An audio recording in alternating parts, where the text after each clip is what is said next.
Hey everybody, Corona, Rob here. I'm back. Hello. It's been a while since I've made any kind of video.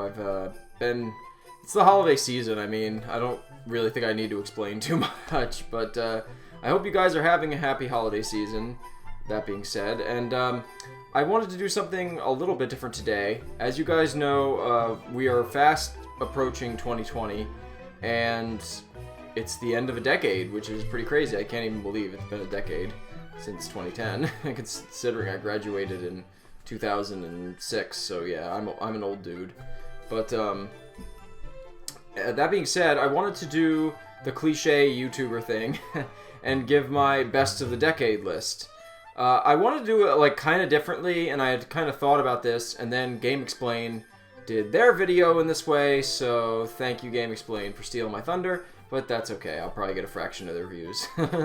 But anyway, so yeah, I want to do a best of the decade video for you guys today. Best games of the decade. And what I figured I would do is actually, I would pick my favorite game from each year and then narrow it down to one game of the decade. So yeah, I thought maybe this would be a fun little list to do, and here we go. It's mostly going to be off the cuff. I don't really have a script. I have like some stuff written down as far as what the games are, what year they correspond to, etc., etc. So if it gets a little rambly, I apologize. But hey, you guys are used to my vlogs, so what the hell. But alright, so I guess I want to start out the video by just quickly saying that the whole like 2010s or 20 teens or whatever you want to call this decade, was a very, very like big transitional, decade for gaming. And you're talking about, we were still in the Wii 360 PS3 era of games, and now we're, fastly approaching the next generation. I believe it's the 9th generation of consoles, with the PS5 and the Xbox X Series or whatever the hell it's going to be. And, you have streaming platforms coming up like Google Stadia and such. And, of course, we have the Nintendo Switch and everything, too. So, we are again at a transitional period for gaming, and it's going to be interesting to see where the next decade brings us. I will say for me, in terms of this decade, it's kind of a weird decade for me because I think this is the decade that I got back into gaming. Now, what I mean by that is that obviously it means that I was not into gaming for a period of time, and that would have been shortly after I graduated, I would say. Maybe about like a year or two after I graduated high school. And I think this actually happens to a lot of people around that age. When you graduate high school, one of two things are guaranteed to happen. One, you're going to go to college, and two, you're not going to go to college and you're going to try to find yourself and you're going to try to go out in the workplace and things like that. I started out the former, going to college. I left after the first semester and then went into working. And, a lot of your early 20s as well, not to get too, not to muse too much on this subject, but I'm just kind of setting the stage here. But a lot of your early 20s, at least it was for me, involves a lot of trying to find yourself. And definitely for me, the earlier part of this decade was still me doing that. I was in my early 20s. I was still trying to figure out myself. And long story short, being preoccupied with life, I was kind of away from gaming for a little while. And I would say when I put this list together, it was really difficult for me to actually come up with games for the first few years because I was still very much out of gaming. I also and obviously, for those of you who do know this, know me well, I've always been a Nintendo guy. Nintendo has always been my favorite. They've always just been my favorite games. I always gravitated towards the Nintendo systems first. And this was a weird period of time because it was the first generation of consoles in my life where I actually went for a non-Nintendo console first. I worked at Walmart. I had some friends. They all convinced me, hey, the Xbox 360 is the way to go. Screw that Wii, get the Xbox 360. So I went ahead and did. I got a Xbox 360. I think it must have been about 2008 or 9. And that was my main console for a few years until we got a Wii a couple of years later, after Brawl came out, because that's when I really wanted a Wii. I think I was probably around this time, actually, 2009 or 10, is when I actually got my Wii. So it was a weird weird decade because then after the next console generation came, I kind of didn't like. I didn't really get any consoles between the 360 era, Wii PS3 era until like way late, and I got the Wii U in like 2014, I think, and I think I got my 3DS like early 2014 or 13. I can't remember. It was like, I think it was early 2014. So I didn't have like, I was really out of gaming for quite a few years there, and I didn't play a lot. I really didn't. I had a 360. I ended up giving that to my brother, and yeah, I basically ended up not playing a whole lot of newer games. I would go back to the Super Nintendo and play games. Games like Earthbound and Chrono Trigger and stuff, maybe once a year. But I really didn't play a lot of games for the first part of this decade. So, that being said, my long rambling story aside, yeah, I really was out of gaming for quite a while. So, when I say, you know, that this was the decade that I got back into gaming, probably about midway through this decade, about 2013, 2014, really, especially after I got my Wii U, was when I really got into video games. That and my 3DS got me really back into video games.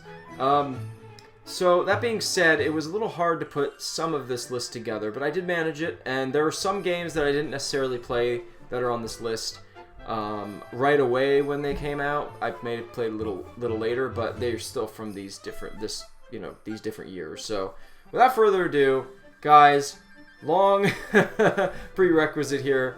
That being said, here are my top 10 favorite games of the decade. So at number 10, we have Red Dead Redemption. This might be a surprise for some of you guys.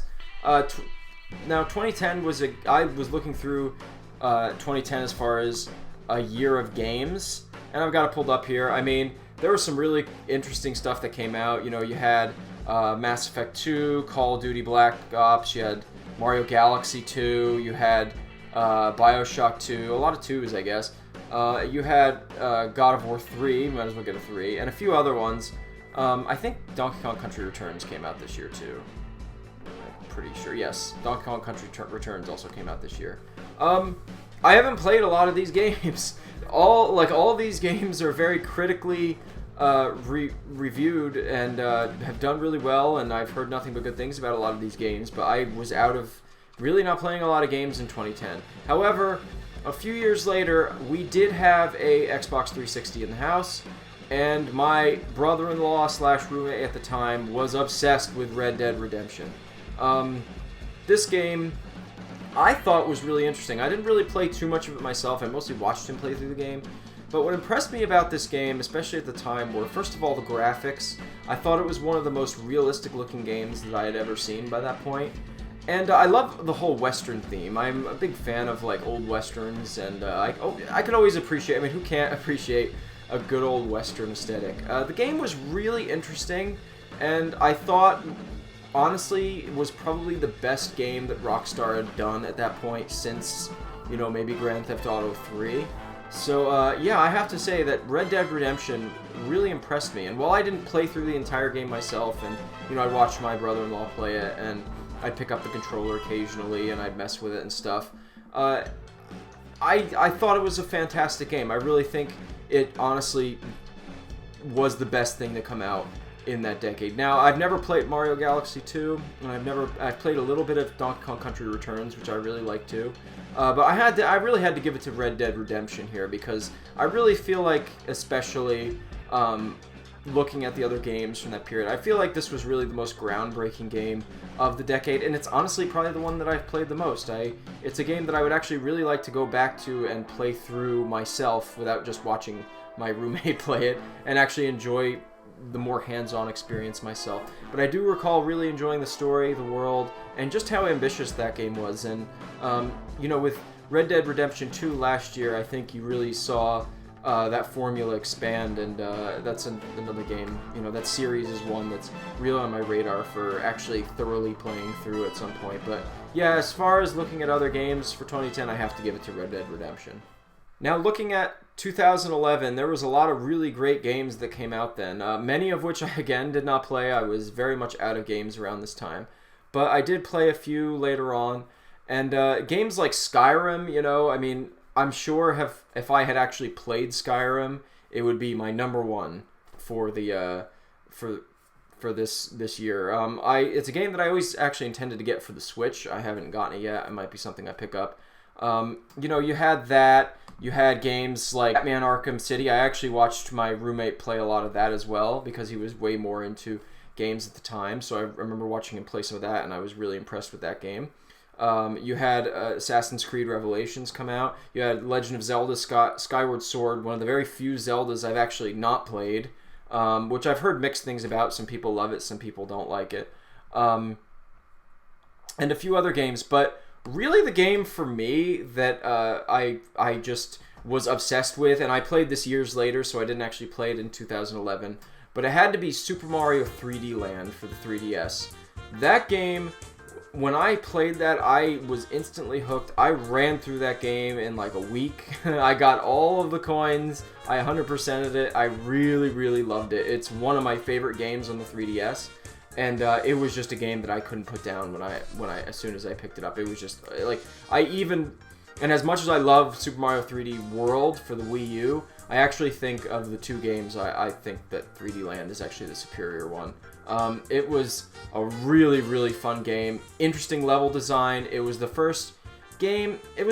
Wasn't the first game in the Mario series to do it, but I think it was the first game in the Mario series that really meshed the sort of 2D like platforming and 3D world in a really interesting way and unique way.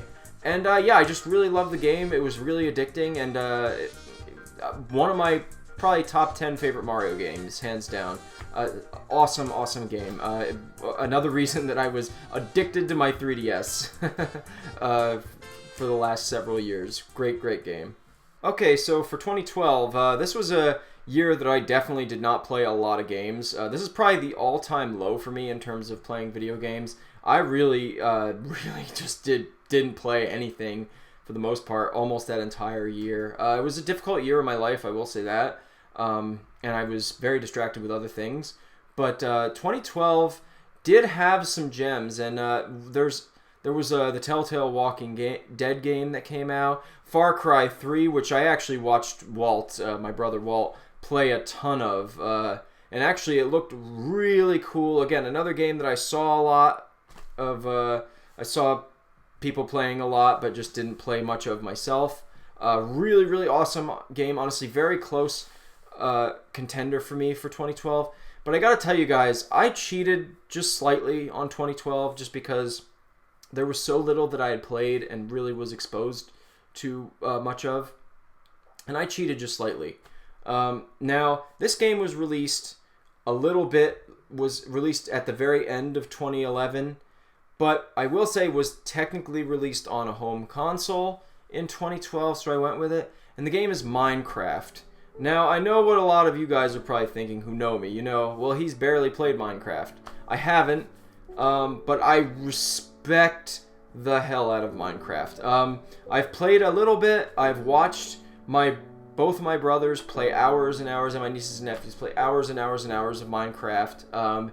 I've, as you guys know, played some Minecraft with my brother Michael on the channel here, and with Aiden as well. And I just have, I don't know, I just have so much love for the game. I don't think I've ever respected a game and liked the game so much that I really wasn't into it. It really was a unique idea, and I think was executed really well. Some of the stuff that people create just in creative mode on Minecraft is amazing.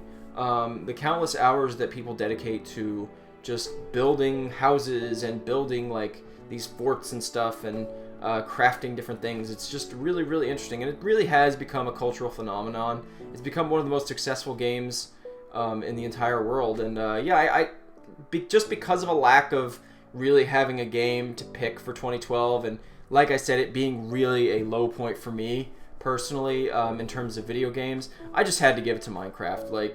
You guys really deserve it, all you guys who are fans of it. It really is a great game, and while it's not necessarily a great game for me, I'm not very good at it. I think I could probably be, if I really dedicated the time to put into it. It's kind of similar to Mario Maker in that way, where you could get really creative, and I could see it taking up a lot of time, and I could really like build some really cool things, but I just don't have the time these days for games like that. And I feel like maybe for a younger crowd, a game like Minecraft is more appealing.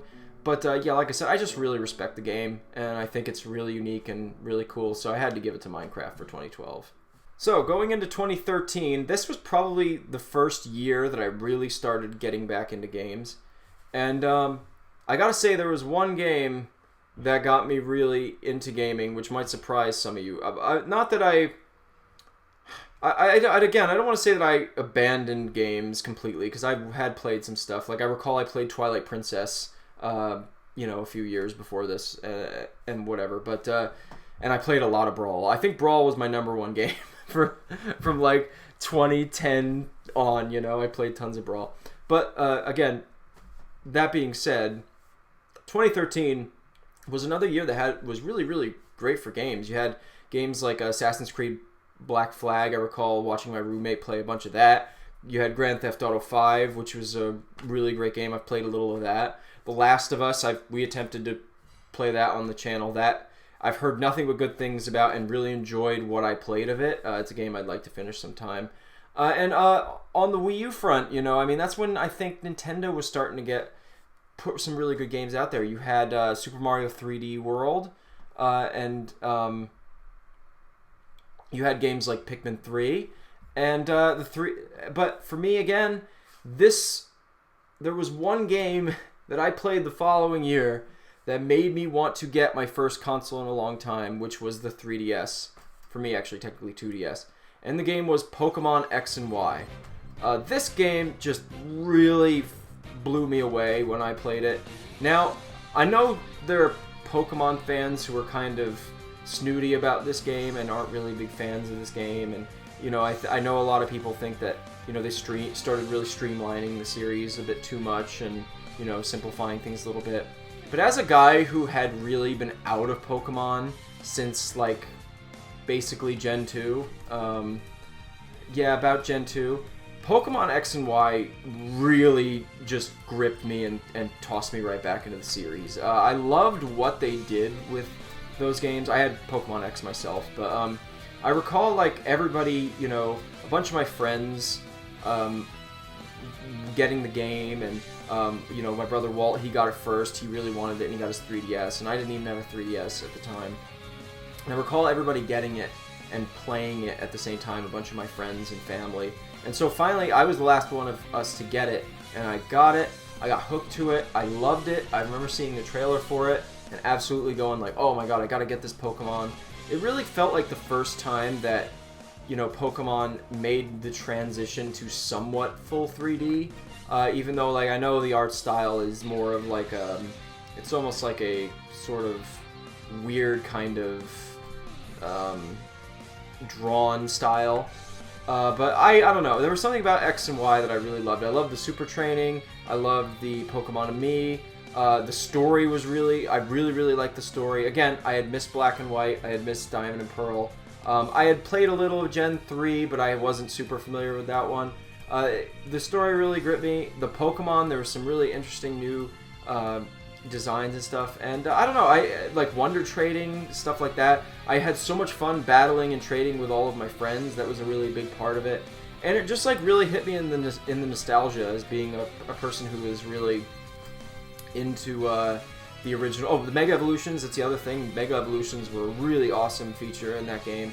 And it just hit, like I said, it hit me in the nostalgia, man. I just really loved it, and it really got me back into the Pokemon series. I've spent many hours playing that game. So it has to go to Pokemon X and Y for 2013. So 2014 was when I bought my first home console in a long time, and that was the Wii U. Which I don't regret, by the way. I maintain that the Wii U is one of the most, if not the most underrated gaming consoles of all time. You can debate that if you want. I don't care. I loved my Wii U. 2014 really felt like the year that Wii U was just flying high. Like as far as content wise, I know the sales weren't very good, but Mario Kart 8 came out that year. Bayonetta 2 came out that year, and of course my number one pick for 2014. Super Smash Bros. 4 just called Super Smash Brothers, actually, or Super Smash Bros. For Wii U and 3DS came out.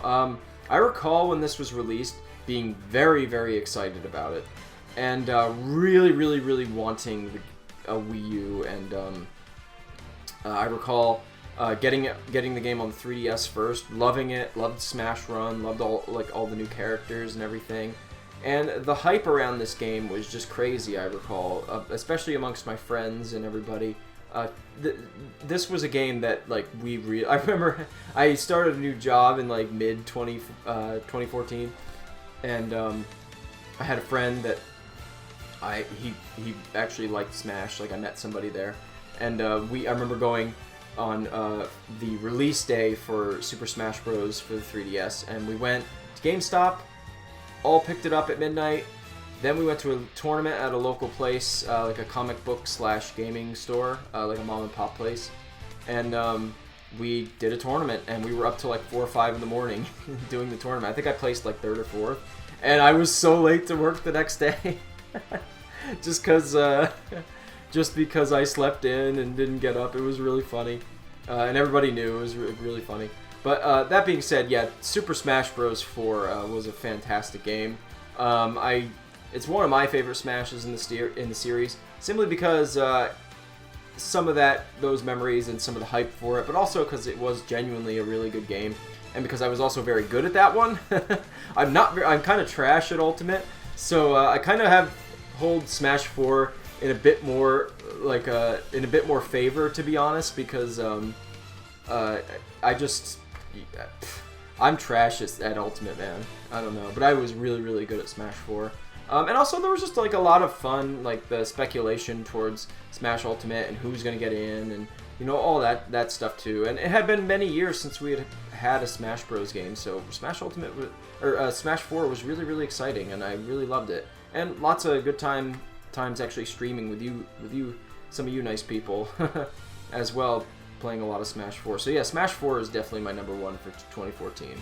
So yeah, about that thing that I said about getting the Wii U in the 2014, I was wrong. It was early 2015 I actually got my Wii, so it was actually later than I thought.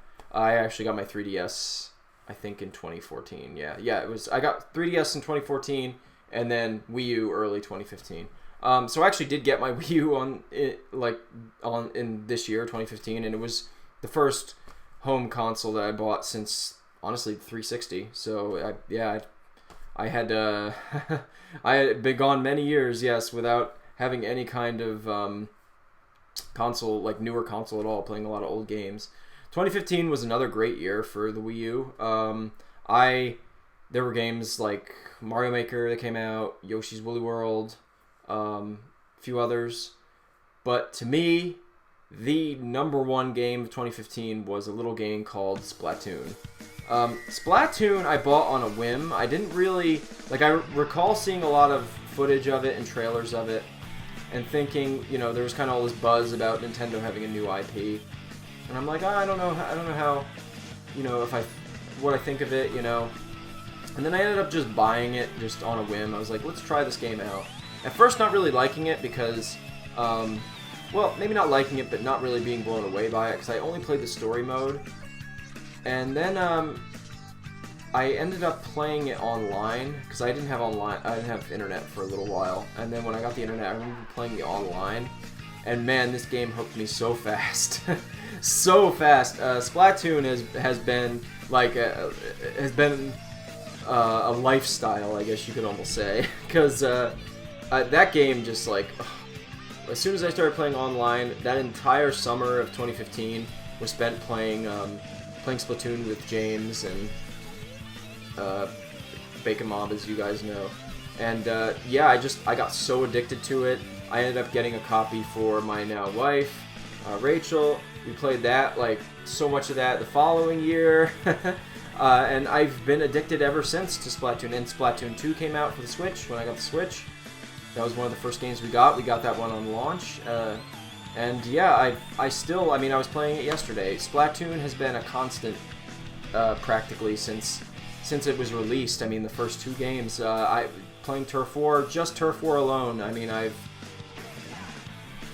dumped so many hours into Turf War. And I can honestly say I think Splatoon has probably been the best new Nintendo IP in many, many, many years. I really would like to see them do something of this caliber, of this quality. And it's really the first time that I'm aware of that Nintendo really tried to make a game that was primarily catered to online play. And they knocked it out of the park. They did it in their unique way. I love the world of Splatoon. I love the characters. They're really cute, you know. I love the community on Splatoon. I used to love sharing like stuff on Miiverse and seeing, you know, people's different drawings and things like that. And yeah, it was just a great, great game. Had a lot of really great time with my friends and, you know, my now wife playing Splatoon, and you know, my siblings and my nieces and nephews love Splatoon as well. It's just been a really, really great game. It's one of the best, like I said, one of the best new Nintendo IPs that I've played in many, many years. So gotta give it to Splatoon. Stay fresh. So 2016 for me was a bit of a lull with games. It was the problem I had with 2016 was I was only a Wii U owner and a 3DS owner, and there wasn't a ton of big stuff released during those years. There were some other games like that came out on other systems that I would have liked. This is really when I started wanting a PS4 for other games. Still don't have one, by the way, but consoles are expensive. What do you expect? But 2016 was a bit of a lull. But at the end of 2016, I did get a game, and this one's going to be a controversial one, because I know that this game gets some pretty mixed reviews, but 2016 for me was a game called Paper Mario Color Splash. Now, I know a lot of people don't like the Paper Mario series post like Thousand Year Door. Some people like Super Paper Mario. I'm not one of them, by the way, if you watched our Let's Play. But I really like Color Splash. In fact, right now Rachel and I are actually still trying to run through that game and finish that game. We took quite a hiatus for a while. But we did, I recall when we first moved in together, it was actually at the end of 2016, and we had really no money, and it was our first Christmas together and stuff, so we decided we would just get ourselves one game, or like one thing, so we both decided let's just get ourselves Color Splash, and we bought it together, and it was one thing that we got for each other. We might have gotten each other some like little things as well, but it was like the big gift for both of us. And we sat down, we played Color Splash, and you know, it's got its problems, I will say. I really don't like the battle system. That's probably really my main gripe with it, to be honest. There's a couple other little things. There's times where the game's a little too easy, but I overall really enjoy it, and I think it's the best Paper Mario game since Thousand Year Door. If they had just fixed the battle system in it, I think it could really stand alongside of Paper Mario and Thousand Year Door. I think it's a really, really well-written game. It's really hilarious. It's probably the funniest Paper Mario. And I love the world. It's colorful. You know, you could tell they put a lot of time and effort into it. It's just like Nintendo re-released that game on the Switch, but completely revamped the battle system. You got yourself a killer Paper Mario game, in my opinion. So yeah, for me, 2016 was a bit of a lull year for games, just because of, you know, my lack. Because I know there was other games that came out, Doom, and there was also the year Pokemon Go came out, Final Fantasy 15, games that all games that I'd love to play. Don't have a PS4. I don't have a PS4 or an Xbox One, so I can't play it. But I will say that Color Splash was a great game. I really liked it. I thought it was a really, really good game alongside of Breath of the Wild to, you know, end the Wii U with. I thought they did a really good job with it. I think Star Fox Zero also came out that year, and Twilight Princess HD as well. Which I like Twilight Princess HD too, but it's an older game, it's a port, and Star Fox Zero barely played, so, you know, gotta give it to Color Splash. I really like that game. So, 2017, we're getting really close to present day here. 2017 was another transitional year. 2017 was basically the death of the Wii U and the birth of the Switch. I recall watching the Switch reveal and being pretty excited about it. I decided to hold off on getting Breath of the Wild for the Wii U because the Switch was coming out. Rachel and I went halvesies in. We got we got a Switch in like spring or early summer of 2017. There's an unboxing video somewhere on the channel. You can check it out if you want. And we got Breath of the Wild with it. So of course, like that was a huge prolific game that came out that year. I mean, to be honest, I didn't play a ton of it actually, but I have enjoyed a lot of what I've played of it. I know for many people it will be their game of the year. But there was another Nintendo game that came out that year that I have to say I think really was the game for me. And of course that was Splatoon 2. No, it's not Splatoon. It's Super Mario Odyssey. Super Mario Odyssey was a fantastic game. To me, it is the best Mario game since Mario 64, like the best 3D Mario game. Not throwing shade at Mario Sunshine. Get it? It's a pun. Sorry. Not throwing shade at Mario Sunshine or Mario 3D World or the Mario Galaxies. Really didn't play the Mario Galaxies too much. Loved Sunshine, but in retrospect has a few issues. 3D World is also a really, really great game, but Mario Odyssey really just gripped me from the start. I've got a whole Let's Play of that game. I really, really enjoyed it. I think, like I said, just really well made done. The levels, all the different kingdoms are really fun. I love the whole Cappy mechanics of the game, how you can use him. And I love all the transformations. You could be a T-Rex, you could be a Goomba, like just really, really cool and unique ideas that they had for Super Mario Odyssey. I thought it was a really, really well done game. One of the best Mario games in years, as far as I'm concerned. Really looking forward to hopefully seeing a new Mario game of that caliber on the Switch again. I hope they release something else, a Mario Odyssey 2 or something like that. But yeah, Mario Odyssey was the game of the year as far as I'm concerned for me. I really, really...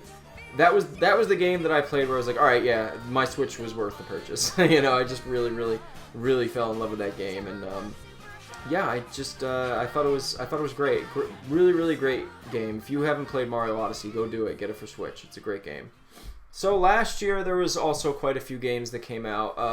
There was a lot of really, really great. Last year was the year I have to say that made me go, I really, really, really, really need a PS4, because you had Red Dead Redemption 2, you had Monster Hunter World, you had God of War, you had Spider-Man, you had so many games come out for it.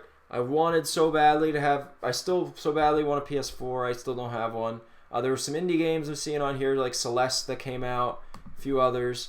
I really kind of wish I had a PS4. The Switch had a decent year, but it wasn't like it didn't blow me away as far as the games, except at the end. There were two games that I played at the end of last year that I really, really liked. The first being Pokemon Let's Go Eevee and Let's Go Pikachu, which was very close to being my game of the year for that year.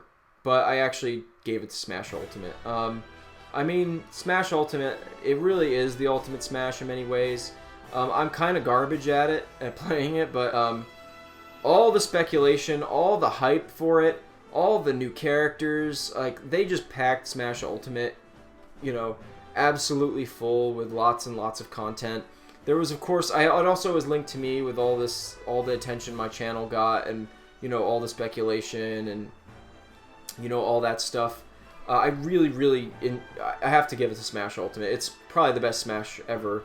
And just a lot of like memories, with this channel, with Smash Ultimate. So yeah, I really have to give it to Smash Ultimate for that, and just like adding some really like longtime characters like Ridley and K. Rool and Banjo-Kazooie, and a lot of characters that I wanted and many other people wanted. Just gotta get Geno, and we're set. Come on, guys, make it happen. Geno for Smash. But even so, even if Geno never makes it in, it really is the best Smash, and I really was like super hyped for the game, and I still really love the game. I'm excited to see what further content comes out for it. So yeah, Smash, as far as I'm concerned, was the best game of last year. And that brings us to 2019, the current year we're in here. There's been, again, a lot of amazing games have come out this year. There's a lot of games I haven't played. There's some games that like, there's so many freaking games that have been out this year. This was a really, really great year for the Switch, I have to say. Yoshi's Crafted World, Link's Awakening. You have something like Mario Maker 2. You have Luigi's Mansion 3, which I still have yet to play. I want to get it. Depending on who you are, Pokemon Sword and Shield, a few other things, and a game that I've been playing recently, Dragon Quest XI-S, which, had I played maybe a little earlier and got further in the game, might have been my game of the year, but I gotta give it to not a Switch game, actually. I'm actually, yes, believe it or not, despite all the great games that have been out this year that have been on the Switch, I'm going to give it to Resident Evil 2. I don't have a PS4 as previously mentioned, but as some of you guys may know, my buddy Matt came over. He brought his PS4 to our place twice, and we streamed Resident Evil 2. We streamed the entire Leon campaign, and man, what a great game. Awesome, awesome game. They did a really bang-up job on the remake. I personally think it should have won Game of the Year at the Game Awards, and just really loved it. I didn't play a ton of it. I mostly watched him play, but I loved it. I loved the story. I loved the graphics. I thought the graphics looked really, really great. It had a little nostalgia for me because I played some of Resident Evil 2 back in the day on my N64. And I just really enjoyed, Matt, if you watch this, I really enjoyed streaming that game with you, man. It was really, really fun. We had a great time, and I thought it was beautifully done. I'm stoked for the Resident Evil 3 remake. And yeah, it's just... it was a really, really fantastic game, and it's a game that, again, I would like to get a PS4 so I can play through that game too. So yeah, it's definitely one that I have to say for me, it's the one game I'm most exposed to this year, and I just really, really enjoyed it. So yeah, props to Resident Evil 2. Got to play that if you haven't. And that finally, guys, brings us back to my game of the decade. So I'll have the list up here of the games that I mentioned. There's a lot of really, really good contenders, but there can only be one winner. And some of you guys may see this coming, but I don't. Who knows? But of all the games that I've played this year, or this decade, many of them, new and old, the best thing I've played this year is Splatoon. And I'm going to throw Splatoon 2 in there because, I mean, I know the single-player campaign is very different, but in terms of, like, Turf War, stuff like that, it's pretty much essentially the same. Yeah, Splatoon. I mean, man, again, Nintendo just really knocked it out of the park with that. It's the game that I have not stopped playing since it came out in 2015, so I've literally been playing the game for almost for almost 5. Wow, I can't even believe, holy crap. I'm getting old. Can't believe it's been almost 5 years since I started playing that game. 2 games, like probably thousands of matches of Turf War, lots and lots of fun with friends, streaming it. I basically, Splatoon 1 was like basically my courtship with my wife. I just really, really, really love that game. I love that series. I can't wait till they eventually release Splatoon 3. Although, as I've been saying, I think they need to do something really different with the next Splatoon, just so it doesn't get a little too derivative. But, yeah, amazing, amazing game, amazing series. One of the most unique games I've ever played, and one of the most addicting games I've ever played. Splatoon is hands down my game of the decade, and I really think if you haven't played Splatoon, I can't say enough. Even now, even with them not really doing Splatfest or anything like that for the time being, at least for the duration of Splatoon 2. Go get Splatoon 2. Even if you haven't played the first one, if you don't have a Switch and you have a Wii U, get the original. The servers are still up, man. You want to play it? You want to hit me up? I'll play with you. I love Splatoon. So yeah, that's hands down Splatoon. Get it, and don't forget to always stay fresh. So guys, that was my list of games of the decade. Sorry if it got a little rambly at all. Like I said, it was really the decade that got me back into gaming. I'm hoping by 2030, when I'm really old, now I'll be like 41. That's kind of old, but anyway. I'm hoping by then I'll have a whole bunch more games that I could put down that I played, and hopefully it'll be an even more diverse list. I hope we have a lot of great games to look forward to in the future, and new consoles and everything. So yeah, cheers to the 20-teens. I'll call them the 20-teens, and all the great games that were released that year. And I hope you guys have had a wonderful decade of games. What are some of your favorite games? Throw them in the comments below. Whatever you feel. I hope you guys like the list. And I will see you next time. Peace. Bye, guys. Have a great year.